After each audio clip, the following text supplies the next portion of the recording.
আমাদের হাওড়া শহর। মিলিত হও, মুক্ত হও, এক হও, মহান হও। শ্রী অরবিন্দের এই উক্তি অনেকেই জানেন।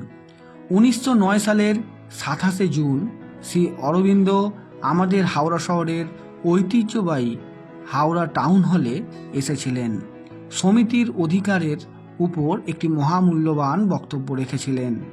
আর এই মহামূল্যবান বক্তব্য শোনার পর বহু মানুষ অনুপ্রাণিত হয়েছিলেন। আমাদের হাওড়া শহরের টাউন হলের আসার এই দিনটিকে তার অনুগামীরা প্রত্যেক বছর স্মরণীয় করে রাখেন নানান অনুষ্ঠানের মাধ্যমে। তারা প্রত্যেক বছর হাওড়া ময়দান চত্বরে শ্রী অরবিন্দের যে মূর্তি রয়েছে সেই মূর্তির পাদদেশ থেকে পদযাত্রার মাধ্যমে হাওড়া টাউন হলে আসেন। এখানে সমবেত হয়ে তারা বিভিন্ন রকম গান পরিবেশন করেন। এরপর টাউন হলে তারা প্রত্যেক বছর এই সমিতির অধিকারের যে বক্তব্য রেখেছিলেন তা স্মরণীয় করে রাখার জন্য নানান রকম অনুষ্ঠান করে থাকেন।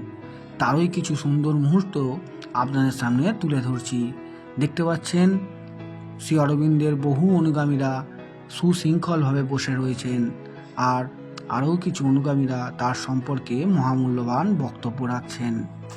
প্রত্যেক বছর এই অনুষ্ঠান অনুষ্ঠিত হয় আমাদের হাওড়া শহরের টাউন হলে।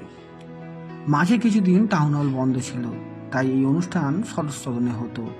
আবার পুনরায় টাউন হল সর্বসাধারণের জন্য উন্মুক্ত হওয়ার পর এই অনুষ্ঠান টাউন হলেই অনুষ্ঠিত হচ্ছে। গত 27 জুন এরকমই একটি অনুষ্ঠানের সাক্ষী হয়ে রইল আমাদের হাওড়া শহরের সাধারণ মানুষ। তারই কিছু সুন্দর মুহূর্ত তুলে ধরলাম আমাদের হাওড়া শহর।